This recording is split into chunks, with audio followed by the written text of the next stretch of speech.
Assalamualaikum and welcome back to the channel. Here are my 2 cents on CSS 2023 English essay paper. Generally अगर मैं बात करूं तो English essay का paper कोई आउट ऑफ द वर्ल्ड नहीं था. अच्छा पेपर था, अटेम्प्टेबल था और टॉपिक्स को अगर आप एक दफ़ा देखेंगे तो आपको लगेगा कि हाँ ये बहुत ही ज़्यादा कोई नॉन कन्वेंशनल सा पेपर आ गया. लेकिन अगर आप गौर से पढ़ें तो हर एक टॉपिक ऐसा है कि वो अटेम्प्ट किया जा सकता है. Let's look at the topics one by one and see कि किस तरह के टॉपिक्स हैं, इन पे क्या लिखा जा सकता था. Okay, so the first one is instruction in youth is like engraving in stone. अच्छा टॉपिक है. Instruction is in youth is like engraving in stone. अब देखिए हम लोग एट टाइम्स एक या दो टॉपिक्स तो इस तरह के एक्सपेक्ट कर ही रहे होते हैं जो हमारी क्रिएटिव राइटिंग स्किल्स को जज करने के लिए दिए गए होते हैं, और ये भी उसी तरह का एक टॉपिक था. लाइक लिटरली टॉपिक में हम इसको कैटेगराइज कर सकते हैं.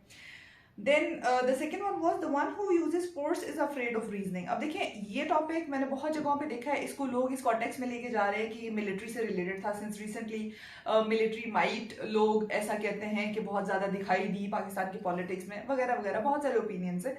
लेकिन अगर हम लोग देखें तो ये टॉपिक अगर इसको डिवाइड करें ना, जिस तरीके से मैं बताती होती हूँ डिफरेंट डोमेन्स में, ठीक है, पॉलिटिकल, इकोनॉमिक, सोशल, तो आपको वैरायटी ऑफ एग्जांपल्स मिलेंगी जो आप यहाँ पे कोड करके वैरायटी ऑफ आर्ग्यूमेंट्स जनरेट कर सकते हैं. ठीक है, उसके बाद not all recycling projects are cost effective. अब देखिए यहाँ पे कॉस्ट इफेक्टिव की बात हो रही है तो यहाँ ये बात समझने की है कि कॉस्ट में सिर्फ मॉनेटरी टर्म्स वाली कॉस्ट की बात नहीं हो रही. इकोनॉमिक कॉस्ट ठीक है, लेकिन यहाँ पे पॉलिटिकल कॉस्ट, यहाँ पे एनवायरमेंटल कॉस्ट की बात भी की जा सकती है. अगेन इस टॉपिक को आप आर्ग्यूमेंटेटिव स्टाइल में अटेम्प्ट कर सकते थे. और ये टॉपिक हर तरह से क्लाइमेट चेंज के साथ रिलेटेड है. अगर लोगों ने क्लाइमेट चेंज को पढ़ा होगा तो बहुत सारे आर्ग्यूमेंट्स वहां से मोल्ड होके इस टॉपिक में ऐड ऑन किए जा सकते थे. Next one was the fool speaks and the wise listens. ठीक है, अगेन एक लिटरेरी टॉपिक जिसको प्योरली लिटरेरी कह सकते हैं, जो कि यूजुअली ऐसे के पेपर में आया करते हैं, तो नॉट सरप्राइजिंग.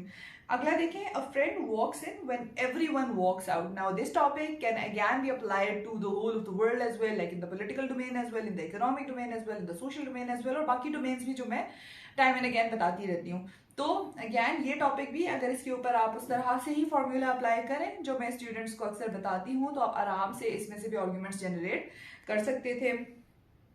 दो टॉपिक्स इस तरह के हैं जो मैं अपने मॉक्स में भी देती रही, और उसी के साथ एक टॉपिक तो तकरीबन बिल्कुल वैसा ही, लाइक 90-95% वैसा ही आ गया, और दूसरा ये था कि जिसमें से आर्ग्यूमेंट्स जनरेट करके यहाँ पे मोल्ड किए जा सकते थे. लाइक टॉपिक आया है पेपर में, online learning is not only convenient but often more effective than traditional classroom instructions.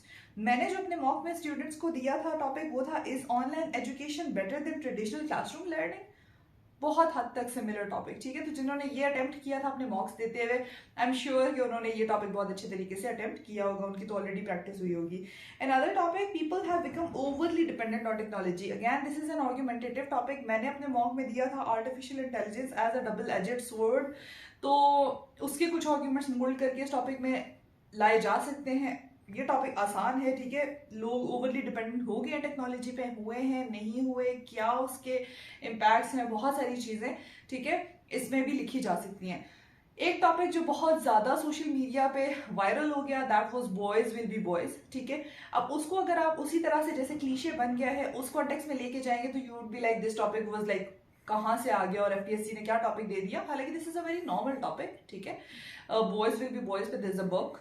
Don newspaper में 2019 में एक आर्टिकल आया था इस पे. लेकिन अगर नहीं भी आया हुआ था आर्टिकल तो भी boys will be boys is something which needs to highlight the way males have overpowered the females, और जिस तरीके से उसको नॉर्मलाइज कर दिया जाता है by saying boys will be boys, this is what needs to be denied. तो ये स्टांस अगर आपने अपने ऐसे के टॉपिक में लिया है कि this is what needs to be denied and there is some other dimension of it as well which needs to be taken into account, तो that is how this topic should have been tackled. तो this was not something like पूरे के पूरे अगर topics देखें एक दफा पढ़ के हाँ ठीक है लगेगा कि ये कैसे टॉपिक्स हैं, लेकिन थोड़ा सा अगर इन पे ब्रेनस्टॉर्म किया जाए, ठीक है, तो हर एक टॉपिक ही अटेम्प्ट करने के लायक था. ठीक है, so that was my take on how the paper was. बाकी जो हो गया, जैसा आपने पेपर कर लिया, don't worry about it, don't think about it at all and don't let it impact your performance in your coming exams, ठीक है। बाकी के पेपर्स दें आराम से, सुकून से, और उसके बाद बैठ के सोचिएगा कि कहाँ पे